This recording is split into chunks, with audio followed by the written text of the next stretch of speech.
আলহামদুলিল্লাহ নাহমাদুহু ওয়া নাস্তাঈনুহু ওয়া নাস্তাগফিরুহু ওয়া নু'মিনু বিহি ওয়া নাতাওয়াক্কালু আলাইহি ওয়া নাউযু বিল্লাহি মিন শুরুরি আনফুসিনা ওয়া মিন সাইয়্যাতি আ'মালিনা من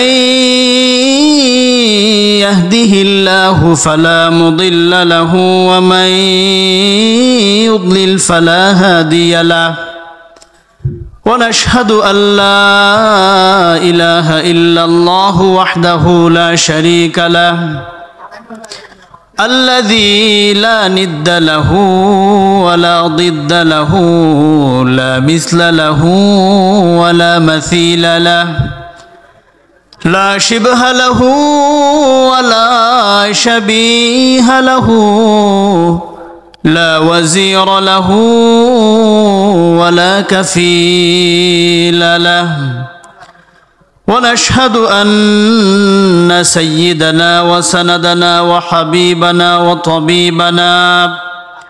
وطبيب قلوبنا وأرواحنا محمدا عبده ورسوله الذي أرسله بالحق بشيرا ونذيرا وداعيا إلى الله بإذنه وسراجا منيرا أما بعد فقد قال الله تعالى في كلامه المجيد وفرقانه الحميد أعوذ بالله من الشيطان الرجيم بسم الله الرحمن الرحيم لا يستوي أصحاب النار وأصحاب الجنة أصحاب الجنة هم الفائزون وقال رسول الله صلى الله عليه وسلم قال الله تعالى أعددت لعبادي الصالحين ما لا عين رأت ولا أذن سمعت ولا خطر على قلب بشر متفق عليه أو كما قال عليه الصلاة والسلام প্রিয় ভাইরা কেমন আছেন আপনারা আর একটু জোরে স্বাস্থ্য ভালো সবার আলহামদুলিল্লাহ আমিও ভালো তো এই যে আমরা ভালো আছি আমাদের ভালো রাখলেন কে যে আল্লাহ আমাদের ভালো রেখেছেন সে আল্লাহ শুকরিয়া আদায় করার দরকার আছে না নাই এজন্য আলোচনার শুরুতেই হৃদয়ের গভীর থেকে আল্লাহর চূড়ান্ত ভালোবাসা এবং মহব্বত নিয়ে আওয়াজ দিয়ে আমরা একবার কালিমাতুর শুকর আদায় করি সবাই বলি আলহামদুলিল্লাহ এই যে আমরা বললাম আলহামদুলিল্লাহ এই আলহামদুলিল্লাহর ফজিলত বর্ণনা করতে গিয়ে রাসূল করিম সাল্লাল্লাহু আলাইহি ওয়াসাল্লাম বলেছেন সহিহ মুসলিমের বর্ণনা হাদিস নম্বর 223 রাসূল করিম সাল্লাল্লাহু আলাইহি ওয়াসাল্লাম বলেছেন আলহামদুলিল্লাহ তামলাউল মিজান কোন ব্যক্তি যদি একবার বলে আলহামদুলিল্লাহ তাহলে আল্লাহ রাব্বুল আলামিন তাকে এত বেশি পরিমাণ সওয়াব দান করেন সওয়াবের আধিক্যের কারণে গোটা মিজানের পাল্লাটাই ভারী হয়ে যায় সুবহানাল্লাহি ওয়া বিহামদিহি আবার এই যে আপনারা বললেন সুবহানাল্লাহ এই সুবহানাল্লাহর ফজিলত বর্ণনা করতে গিয়ে রাসূল করিম সাল্লাল্লাহু আলাইহি ওয়াসাল্লাম বলেছেন সহিহ মুসলিমের এই বর্ণনা হাদিস নম্বর 223 রাসূল করিম সাল্লাল্লাহু আলাইহি ওয়াসাল্লাম বলেন ওয়া সুবহানাল্লাহ ওয়ালহামদুলিল্লাহ তামলাআনি আও ক্বালা তামলাউ মা বাইনাস সামাওয়াতি ওয়াল আরদ কোন ব্যক্তি যদি একবার বলে সুবহানাল্লাহ একবার বলে আলহামদুলিল্লাহ তাহলে আসমান এবং জমিনের মধ্যকার এই যে বিশাল ফাঁকা জায়গাটা দেখা যাচ্ছে এই বিশাল ফাঁকা জায়গাটা সওয়াব দিয়ে ভরে আল্লাহ ওই মুমিনের আমলনামায় ঢুকায়া দেয় সুবহানাল্লাহি ওয়া বিহামদিহি। কাল কিয়ামতের দিন এমনও হতে পারে আল্লাহ পাক যখন আপনাকে আপনার আমলনামা আপনার হাতে দিবেন, আপনি অবাক হয়ে যাবেন। আল্লাহকে বলতে থাকবেন, রাব্বুল আলামিন এই আমলনামা তো আমার না, কারণ আমি তো জীবনে এত ভালো মানুষ ছিলাম না, এত আমল তো আমি করি নাই।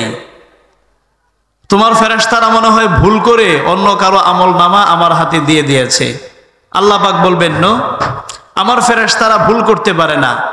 আবার এটাও ঠিক যে তুমি জীবনে এত ভালো মানুষ ছিলা না, কিন্তু ওই যে নিস্তুলন্দর মাহফিল হয়েছিল, সেই মাহফিলে গিয়ে তুমি যে সুবহানাল্লাহ বলেছিলা, যতবার সুবহানাল্লাহ বলেছিলা প্রত্যেকবার সুবহানাল্লাহ বলার বিপরীতে আসমান জমিনের মধ্যকার বিশাল ফাঁকা জায়গাটা সওয়াব দিয়ে ভরে ওই সওয়াব তোমার আমলনামায় আমি ঢুকিয়ে দিয়েছিলাম।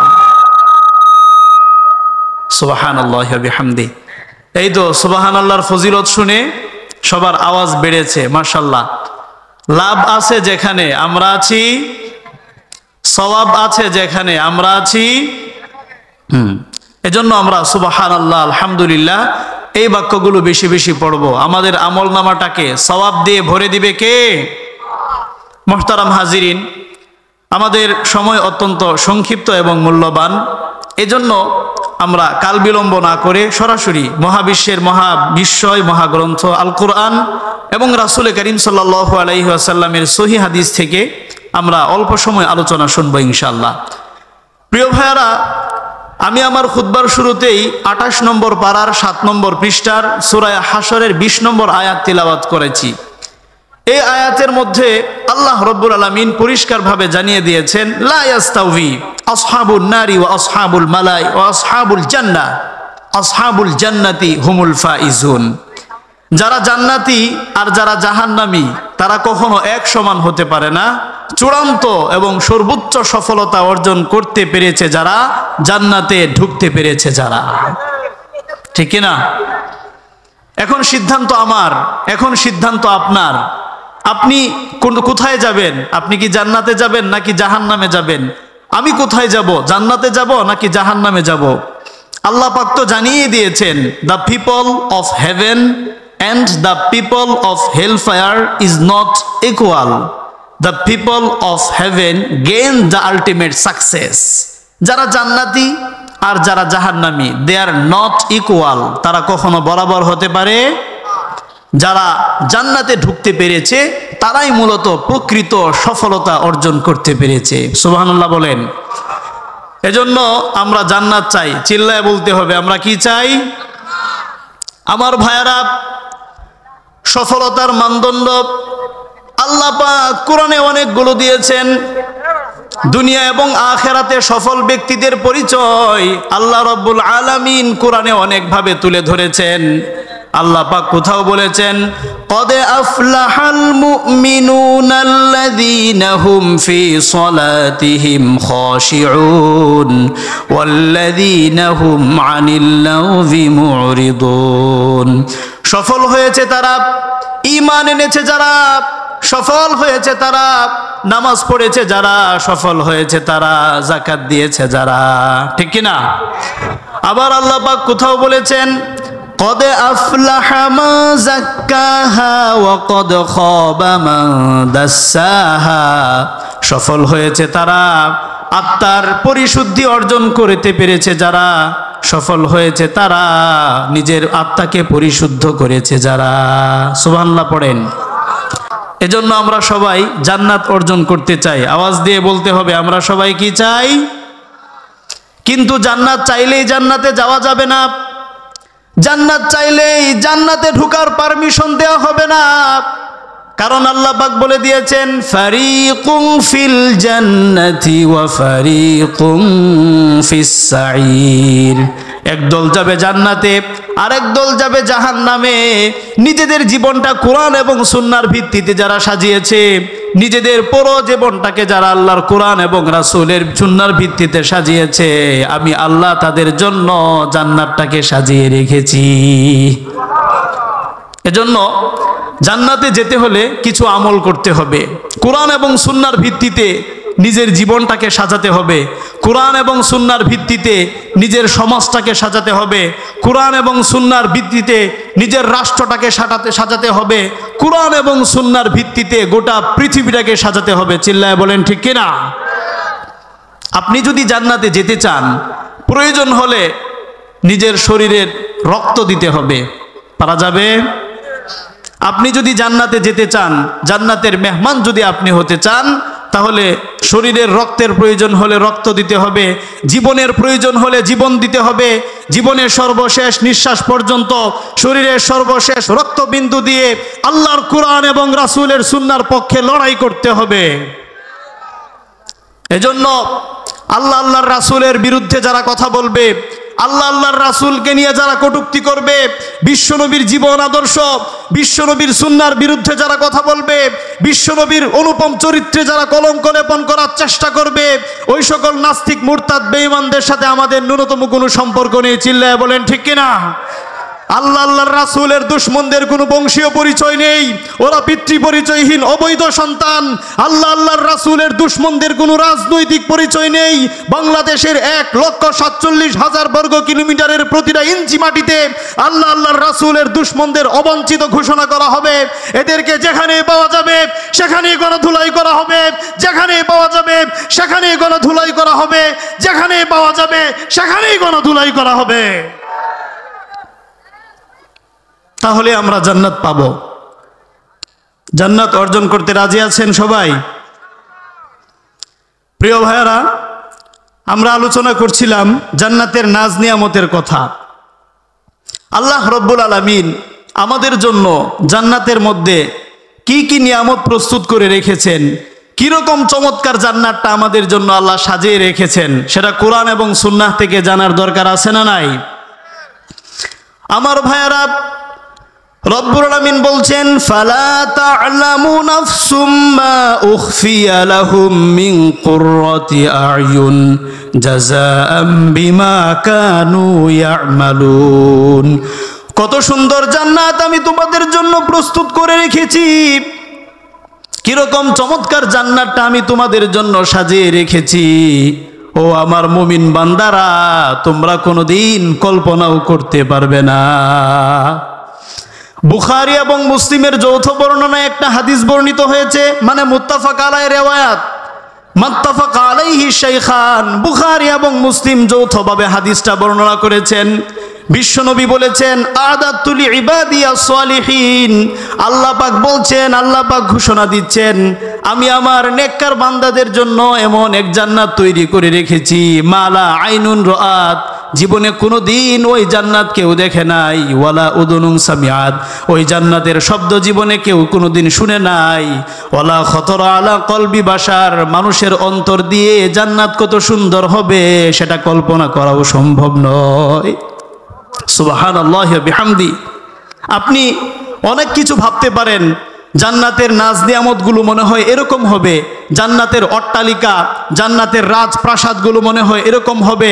আপনি অনেক কিছু কল্পনা করতে পারেন, জান্নাতের পাখির কিচিরমিচির আওয়াজ মনে হয় এরকম শোনা যাবে, আপনি অনেক কিছু ভাবতে পারেন।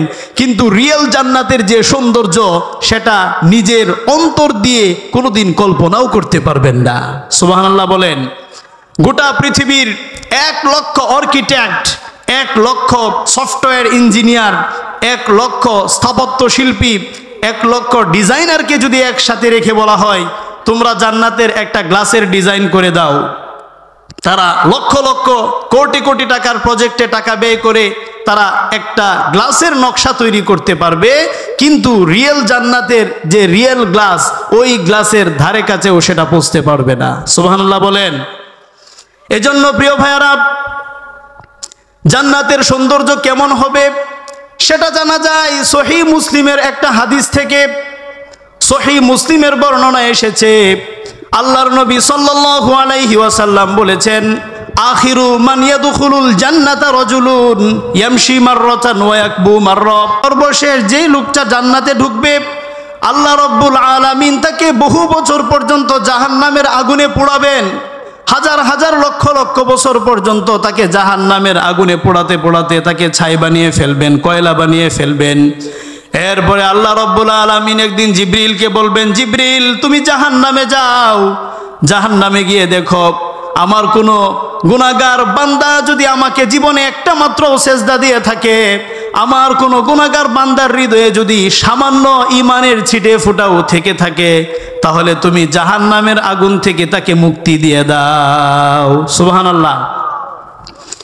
হযরতে জিবরিল আলাইহিস সালাম জাহান্নামে যাবেন, অনেক খোঁজাখুঁজির পরও এরকম কাউকে পাবেন না যে লোকটা আল্লাহকে একটা সেজদা দিয়েছে, হৃদয়ে ঈমানের ছিটা ফুটো আছে, এরকম কোনো ব্যক্তিকে পাবেন না। হযরতে জিবরিল আবার আল্লাহর কাছে ফিরে এসে বলবেন, রব্বুল আলামিন জাহান্নামেও অনেক খুঁজেছি, কিন্তু জাহান্নামে এমন কাউকে পাই নাই যেই লোকটা তোমাকে একটা সেজদা দিয়েছে। আল্লাহ পাক বলবেন, আবারও যাও, আবারও গিয়ে বাটি চালান দিয়ে খুঁজো, ভালো করে মনোযোগ দিয়ে খুঁজো, আমার কোনো গুনাহগার বান্দা যদি জীবনে একটা মাত্র সেজদাও আমাকে দিয়ে থাকে, আমি রহমানুর রহিম নামের উসিলায় তাকে ক্ষমা করে দিলাম, তাকে তুমি জাহান্নামের আগুন থেকে মুক্তি দিয়ে দাও। হযরতে জিবরিল আলাইহিস সালাম অনেক খোঁজাখুঁজির পর একটা লোককে পাবে। এই লোকটার জীবনে কোনো আমল ছিল না, শুধুমাত্র আল্লাহকে একটা সেজদা দিয়েছে। আল্লাহ পাক বলবেন, ওগো জিবরাইল আমাকে যেহেতু একটা সেজদা দিয়েছে, যাও আমি আমার বান্দাকে ক্ষমা করে দিলাম, তাকে তুমি জাহান্নামের আগুন থেকে বের করে দাও। হযরতে জিবরিল আলাইহিস সালাম তাকে জাহান্নামের আগুন থেকে বের করে জাহান্নামের কিনারায় রাখবেন, জাহান্নামের পাশে রাখবেন। জাহান্নামের পাশে রাখার ফলে জাহান্নামের লেলিহান আগুনের শিখা, আগুনের তীব্রতা ওই ব্যক্তির গা ঝলসে দিবে, ওই ব্যক্তির গায়ের মধ্যে আগুন লাগিয়ে দিবে। এই লোকটা আল্লাহর কাছে ফরিয়াদ করে বলতে থাকবে, রব্বুল আলামিন আপনি যেহেতু আপনার রহমানুর রহিম নামের উসিলা করে আপনি যেহেতু আমাকে জাহান্নামের আগুন থেকে মুক্তি দিয়েছেন, রব্বুল আলামিন আমাকে জাহান্নামের আগুন থেকে একটু দূরে রাখেন, যেন জাহান্নামের আগুন আমাকে কষ্ট না দেয়। আল্লাহ পাক বলবেন, ওকে ঠিক আছে, আমি তোমাকে জাহান্নামের আগুন থেকে দূরে রাখতে পারি, তবে একটা শর্ত আছে, শর্তটা হলো আর কোনো কিচ্ছু আমার কাছে চাইতে পারবা না। এই মর্মে তুমি যদি ওয়াদা করো, তাহলে তোমাকে আমি জাহান্নামের আগুন থেকে নিরাপদ দূরত্বে রাখতে পারি। এই লোকটা বলবে, রব্বুল আলামিন আমি রাজি, কিচ্ছু চাইবো না, জান্নাতে যাওয়ার মতো কোনো আমল আমার হাতে নেই, জান্নাতে যাওয়ার মতো কোনো আমল আপনার দরবারে আমি পেশ করতে পারি নাই। আপনি যেহেতু আমাকে জাহান্নামের আগুন থেকে বাঁচিয়েছেন, আমার জীবনের মাঝে আপনি যেহেতু সজীবতা ফিরিয়ে দিয়েছেন, জীবন নদীর পানি যেহেতু আমার গায়ে আপনি ঢেলে দিয়েছেন, আমি আপনার সাথে ওয়াদা করলাম আর কোনো কিচ্ছু চাইবো না, শুধুমাত্র জাহান্নামের আগুন থেকে একটু দূরে সরিয়ে দিন। আল্লাহ পাক বলবেন, ঠিক আছে। এরপরে এই লোকটা জাহান্নামের নিরাপদ দূরত্বে, জাহান্নামের আগুন থেকে দূরে অনেক বছর পর্যন্ত বসবাস করতে থাকবে। বহু বছর পরে ফাতুরফাউ লাহু শাজারাতুন ফায়াকুলু আদনিনি মিন হাযিহিল ক্বরিয়া, বহু বছর পরে সে জান্নাতের একটা গাছ দেখতে পাবে, জান্নাতের একটা বৃক্ষ দেখে সে আল্লাহর কাছে বলবে, রব্বুল আলামিন বহু বছর পর্যন্ত তোমার কাছে আমি কোনো কিছু চাইনি, জান্নাতে যাওয়ার মতো কোনো আমল আমার নেই, জান্নাতে যাওয়ার মতো কোনো কন্ডিশন আমার নেই, আল্লাহ তোমার দরবারে একটা ফরিয়াদ, শুধুমাত্র ওই গাছটার নিচে আমাকে একটু বসিয়ে দাও, ওই গাছের নিচে বসে বসে আমি জান্নাতের নিয়ামতগুলো দেখব। আল্লাহ পাক বলবেন, কিরে তুই না ওয়াদা করলি আর কোনো কিচ্ছু আমার কাছে চাইবি না, আবার তুই চাচ্ছিস কেন? এই লোকটা বলবে, রব্বুল আলামিন আর কোনো কিচ্ছু চাইবো না, তোমার সাথে আবার ওয়াদা করলাম, শুধুমাত্র জান্নাতের গেটে একটু বসিয়ে দাও, জান্নাতের নাজ নিয়ামতগুলো দেখব, জান্নাতীদের জন্য তুমি কেমন জান্নাতটা প্রস্তুত করে রেখেছো আমি দূর থেকে দেখে একটু চোখের শীতলতা হাসিল করব। রব্বুল আলামিন আর কোনো কিচ্ছু আমি আপনার কাছে চাইবো না। আল্লাহ পাকের রহমতের দরিয়ায় জোশ খেলে যাবে। আল্লাহ পাক বলবেন, জিবরাইল আমার এই বান্দা যেহেতু অনেক মার খেয়েছে, অনেক রিমান্ড সহ্য করার পরে সে একটা আবেদন করেছে, যাও তুমি তাকে ওই জায়গা থেকে জান্নাতের গেটে বসিয়ে দাও, সে ওই জায়গা থেকে বসে আমার বান্দাদের জান্নাতের নিয়ামতের গুলো দেখো। এই বান্দা জান্নাতের গেটে বসে বসে জান্নাতের নাজ নিয়ামত গুলো দেখতে থাকবে। জান্নাতের হুর গেলমানরা হেঁটে বেড়ায়, জান্নাতের পাখিগুলো কিচিরমিচির আওয়াজ করে, জান্নাতের ফলমূলগুলো দেখবে, মাগার বুক করতে পারে না, মনের মধ্যে কষ্ট আছে না নাই? মনের মধ্যে তার অনেক কষ্ট। একদিন সে আল্লাহর কাছে বলবে, রব্বুল আলামিন ইনদি সুআলুন, রব্বুল আলামিন জীবনে আর কোনো কিচ্ছু আপনার কাছে আমি চাইবো না, শুধুমাত্র আমার জীবনের সর্বশেষ একটা ফরিয়াদ, রব্বুল আলামিন আমাকে হতভাগা বানিয়ে আপনার কোনো লাভ নেই, আমাকে শাস্তি দিয়ে আপনার কোনো লাভ নেই। রব্বুল আলামিন দুনিয়ার জীবনে অনেক মাহফিলে গিয়েছিলাম, মাহফিলের হুজুররা বয়ান করতো আপনি নাকি অনেক বড় দয়ালু রহমানুর রহিম, আপনি নাকি রহমতের সাগর। রব্বুল আলামিন আপনার রহমান রহিম নামক নামের উসিলা করে আপনার কাছে বিশেষভাবে আমি চাচ্ছি, রব্বুল আলামিন জান্নাতে যাওয়ার যোগ্যতা আমার নেই, কিন্তু জান্নাতের এক চিপার মধ্যে এক কর্নারে ছোট্ট একটু বসার জায়গা করে দিন। এই লোকের চোখের চাহনি, এই লোকের কাকুতি মিনতি, এই লোকের আকুতি আল্লাহর রহমতের দরিয়ায় আবার জোশ খেলে যাবে, আল্লাহর রহমতের দরিয়ায় আবার জোশ ঠেলে দিবে, আল্লাহ পাকের হৃদয়ে দয়া চলে আসবে। আল্লাহ পাক বলবেন, ঠিক আছে বান্দা, তুই যেহেতু সারা জীবনে আমাকে একটা মাত্র সেজদা দিয়েছিস, যা আজকে তোর জীবনের সব গুনাহ খাতা আমি ক্ষমা করে দিয়ে আমার জান্নাতের মালিক বানিয়ে দিলাম।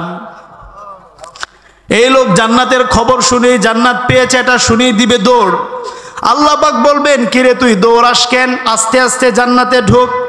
এই লোকটা বলবে, রব্বুল আলামিন আমি অনেক প্ল্যান প্রোগ্রাম করে জাহান্নামের আগুন থেকে মুক্তি পেয়েছি, আপনার সাথে বারবার ওয়াদা করেছি, বারবার ওয়াদা ভঙ্গ করে বহু প্ল্যান প্রোগ্রাম করে আমি আজকে জান্নাত পর্যন্ত আসতে পেরেছি, আবার তুমি জান্নাত থেকে বের করে দাও কিনা, এই জন্য জান্নাতের এমন চিপায় গিয়ে লুকামু জীবনে কোনো দিন আমারে খুঁজা পাইবা না।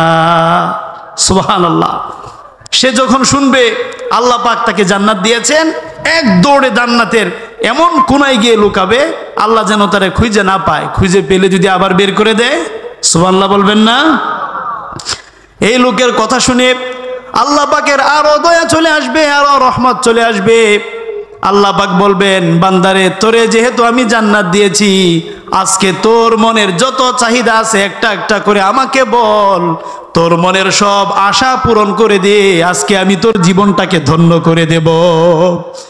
এই লোক বলতে থাকবে, রব্বুল আলামিন আমাকে গাড়ি দাও, বাড়ি দাও, সুন্দরী বউ দাও, এটা দাও, ওইটা দাও। আল্লাহ পাক বলবেন, যা কিছু চেয়েছিস সব কিছু আমাকে আমি তোকে দিয়ে দিলাম, যা কিছু চাইবি সব কিছু দিয়ে তোর জীবনটাকে আজকে আমি ধন্য করে দেব। আল্লাহ পাক বলবেন, আরো চা। এই লোক আবার বললে, রব্বুল আলামিন আর কোনো কিছু চাওয়ার নাই, দোয়াও চাই, মাফও চাই, আর কিছু কোনো চাওয়ার নেই। আল্লাহ পাক বলবেন, ঠিক আছে, তোর যেহেতু আর কোনো কিছু চাওয়ার নেই, তুই যা চেয়েছিস সব কিছু আমি তোকে দিয়ে দিয়েছি, আর আমার পক্ষ থেকে উপহার হিসেবে এই দুনিয়ার 10 দুনিয়ার সমান সুবিশাল একটা জান্নাতের মালিক বানায়া দিলাম। সুবহানাল্লাহ। এই লোকটা সর্বশেষ জান্নাতে গিয়ে ঢুকেছে, সর্বশেষ জান্নাত পেয়ে সে যদি এই দুনিয়ার 10 দুনিয়ার সমান বিশাল একটা জান্নাতের মালিক হতে পারে, তাহলে আমাকে আপনাকে আল্লাহ যদি জান্নাতুল ফেরদাউস দিয়ে দেয়, তাহলে কি আল্লাহর কোনো সমস্যা আছে? কথা বলেন। আল্লাহর কোনো সমস্যা নেই। এজন্য আমরা জান্নাতুল ফেরদাউস চাই। কোন জান্নাতটা চাই? জান্নাতুল ফেরদাউস চাই। তাহলে আমরা মোটামুটি ভাবে জানলাম যে জান্নাতে আল্লাহ পাক আমাদের জন্য কেমন সুন্দর চমৎকার একটা জান্নাত রেডি করে রেখেছে। এই লোকটা যে বারবার আল্লাহর সাথে ওয়াদা করলো আর ওয়াদা ভঙ্গ করলো, এর কারণ হিসেবে হাদিসে বিশ্বনবী নিজেই বলে দিয়েছেন, লিআন্নাহু রাআ মা লা সবর আলাই, কারণ সে যখন জান্নাতের নাজ নিয়ামতগুলো দেখেছে, জান্নাতের নাজ নিয়ামত দেখার পরে কেউ নিজেকে স্থির রাখতে পারবে না, জান্নাতে ঢোকার জন্য পাগল পারা হয়ে যাবে। সুবহানাল্লাহি ওয়া বিহামদি। এজন্য প্রিয় ভাইরা, আমরা এখন জান্নাতে গিয়ে ঢুকবো। কোথায় ঢুকবো? তো জান্নাতে ঢোকার জন্য জান্নাতের একটা গেট লাগবে না? আমাদের বাংলাদেশের বড় বড় যে শপিং মলগুলো আছে, Jamuna future park, Bashundhara city shopping mall, Polwel carnation shopping center সহ বাংলাদেশের যত বড় বড় শপিং মলগুলো আছে, সেগুলোতে ঢোকার জন্য বিশেষ ধরনের গেট থাকে। তো জান্নাতের মধ্যেও জান্নাতীরা জান্নাতে ঢোকার জন্য আল্লাহ পাক গেট বানিয়ে রেখেছেন, কিন্তু আল্লাহ পাক জান্নাতীদের জন্য একটা নয়, দুইটা নয়, তিনটা নয়, আল্লাহ পাক জান্নাতীদের জন্য 8টা গেট বানিয়ে রেখেছেন। বিশ্বনবী বলেছেন, সহিহ বুখারীর বর্ণনায় এসেছে, বিশ্বনবী বলেছেন ইন্নালিল জান্নাতি সামানিয়াতা আবওয়াব, আল্লাহ পাক জান্নাতীদের জন্য একটা নয় দুইটা নয় কমপক্ষে 8টা গেট আল্লাহ প্রস্তুত করে রেখেছেন। আবার এই জান্নাতের গেটগুলো কতটুকু বড় বড় হবে সেই বিবরণও বিশ্বনবী হাদিসের মধ্যে বলে দিয়েছেন। সহিহ মুসলিমের বর্ণনায় এসেছে বিশ্বনবী বলেছেন ইন্না মা বাইনাল মিসরাইনি মিন মাসারিইল জান্নাহ লাকামা বাইনা মাক্কাতা ওয়া হাজার, জান্নাতের একটা গেটের এক পাশ থেকে আরেক পাশের দূরত্ব কতটুকু হবে, সৌদি আরবের মক্কা শহর থেকে বাহরাইন যত দূর, জান্নাতের একটা গেটের এক পাশ থেকে আরেক পাশের দূরত্ব হবে তত দূর। সুবহানাল্লাহি ওয়া বিহামদি। জান্নাতে ঢোকার জন্য গুলিস্তানের জ্যামে পড়তে হবে না। জান্নাতে ঢোকার জন্য গাজীপুর চৌরাস্তা, যাত্রাবাড়ি চৌরাস্তা অথবা ময়মনসিংহের চায়না মোড়ের জ্যামে পড়তে হবে না। আল্লাহ পাক জান্নাতীদের জন্য একটা নয় দুইটা নয় 8টা গেট প্রস্তুত করে রেখেছেন। আবার এক একটা গেটের দূরত্ব কতটুকু, সৌদি আরব থেকে বাহরাইন মোটামুটি 1.5 থেকে 2,000 কিলোমিটার দূরে, একটা গেটের দূরত্ব হবে সৌদি আরব থেকে বাহরাইন পর্যন্ত, অর্থাৎ 1,500 থেকে 2,000 কিলোমিটার লম্বা। তার মানে জান্নাতের একটা গেট দিয়েই এক ধাক্কায় কমপক্ষে কয়েক কোটি মানুষ, কয়েক হাজার কোটি মানুষ একসাথে জান্নাতে ঢুকে যাবে। সুবহানাল্লাহি ওয়া বিহামদি। জান্নাতের একটা গেট দিয়ে কয়েক হাজার কোটি মানুষ একসাথে জান্নাতে ঢুকে যাবে। বিশ্বনবী একবার ওয়াজ ফরমাচ্ছিলেন, ওয়াজের এক পর্যায়ে বললেন আমার উম্মতের মাঝে এমন একজন ব্যক্তি আছে, এই লোকের আমলগুলো আল্লাহর দরবারে এমন ভাবে কবুল হয়েছে, এই লোককে আল্লাহ রব্বুল আলামিন এতটাই ভালোবাসেন, কাল কিয়ামতের দিন বিচার শেষে এই লোকটা যখন জান্নাতে ঢুকতে থাকবে, জান্নাতের 8টা দরজায় ওই লোকটাকে জান্নাতে ঢোকার জন্য ডাকতে থাকবে। সুবহানাল্লাহি ওয়া বিহামদি। জান্নাতের 8টা দরজা ডাকতে থাকবে, উদখুল মিন বাবি, আমার ভিতর দিয়ে আপনি জান্নাতে ঢুকুন, উদখুল মিন বাবি, আমার ভিতর দিয়ে আপনি জান্নাতে ঢুকেন। জান্নাতের 8টা দরজা এভাবে ওই লোকটাকে ডাকতে থাকবে। সাহাবায়ে কেরামগণ অবাক হয়ে গেলেন। সাহাবীরা জিজ্ঞাসা করলেন ইয়া রাসূলুল্লাহ ইয়া হাবিবাল্লাহ, এই লোকটাকে? বিশ্বনবী বললেন এই লোকটা আর কেউ নয়, এই লোকটা হচ্ছে আমার বিপদের দিনের সাথী সাইয়েদনা আবু বকর। সুবহানাল্লাহি ওয়া বিহামদি। সাইয়েদনা আবু বকরকে কাল কিয়ামতের দিন বিচার শেষে যখন তাকে জান্নাতে পাঠানো হবে, যেই দিক দিয়ে তিনি যাবেন জান্নাতের 8টা দরজা একসাথে তাকে ডাকতে থাকবে, আমার ভিতর দিয়ে আসেন আপনি, উদখুল মিন বাবি, আমার ভিতর দিয়ে আপনি জান্নাতে ঢুকেন। আবু বকরকে জান্নাতের 8টা গেট থেকে জান্নাতে ঢোকার জন্য ডাকা হবে। আবার বিশ্বনবী আমাদেরকেও বঞ্চিত করলেন না। বিশ্বনবী ছোট্ট একটা আমল শিখিয়ে দিয়েছেন, এই ছোট্ট আমলটা যদি আমরা নিয়মিত করতে পারি, মৃত্যু পর্যন্ত এই আমলটা যদি আমরা করে যেতে পারি, তাহলে কাল কিয়ামতের দিন সাইয়েদনা আবু বকরের সাথে আমাদেরকেও জান্নাতের 8টা দরজা জান্নাতে ঢোকার জন্য ডাকতে থাকবে। সুবহানাল্লাহি ওয়া বিহামদি। আমলটা কি শুনবেন? খরগোশের কানের মতো কানগুলো খাড়া করে আমলটা শুনেন।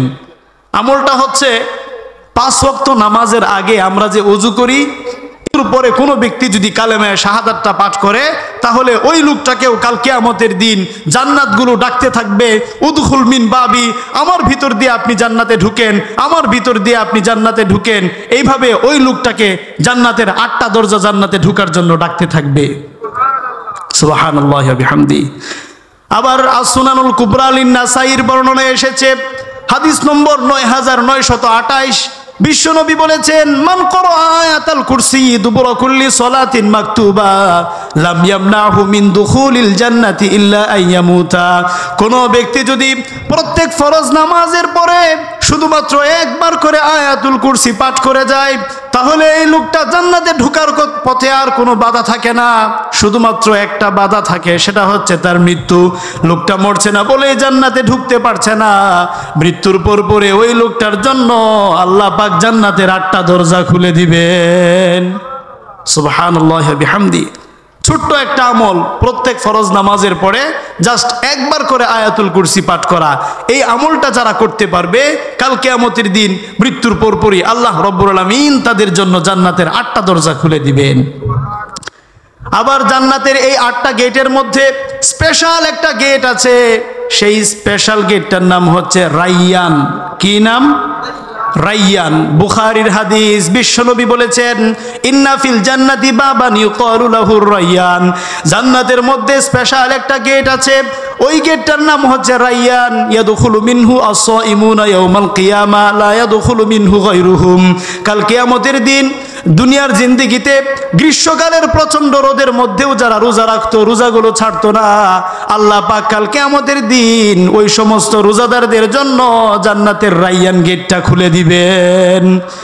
এরপরে বিশ্বনবী বলছেন মান শারিবা মিনহু মান শারিবা ফিহি মান দাখালা ফিহি শারিবা ওয়া মান শারিবা লাম ইয়াজমা আবাদা।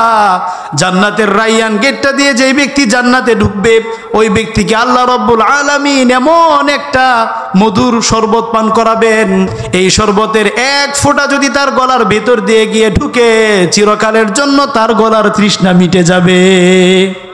সুবহানাল্লাহি ওয়া বিহামদিহি। দুনিয়ার জিন্দেগিতে কষ্ট করে যারা রোজা রাখেন, আপনাদের জন্য বিশাল সারপ্রাইজ অপেক্ষা করছে। কাল কিয়ামতের দিন আল্লাহ রাব্বুল আলামিন আপনাদের জন্য রাইয়ান নামক গেটটা খুলে দিবেন। এই রাইয়ান নামক গেট দিয়ে যারা জান্নাতে ঢুকবে, আল্লাহ পাক তাদেরকে এমন একটা শরবত পান করাবেন, এই শরবতের এক ফোঁটাও যার গলার ভেতর দিয়ে ঢুকবে, আল্লাহ রাব্বুল আলামিন চিরকালের জন্য তার গলার তৃষ্ণা মিটিয়ে দিবেন। সুবহানাল্লাহি ওয়া বিহামদিহি। হুজুর চলে আসছেন, আমি আর আলোচনা দীর্ঘ করব না। আমরা সবেমাত্র জান্নাতে ঢুকতে শুরু করেছিলাম, জান্নাতের গেটের বিবরণ আমরা শুনেছি, তারপরে আমরা জান্নাতে ঢুকতাম এবং জান্নাতের নাজ নিয়ামত আমরা ভোগ করতাম। সময়ের স্বল্পতার কারণে সেই কাজগুলো হয়নি।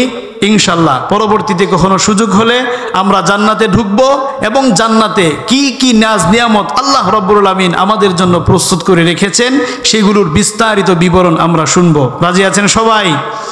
আল্লাহ আমাদের তৌফিক দিন। সবাই পড়েন আমিন। ওয়া আখিরু দাওয়ানা আনিল হামদুলিল্লাহি রাব্বিল আলামিন। আসসালামু আলাইকুম ওয়া রাহমাতুল্লাহি ওয়া বারাকাতুহু।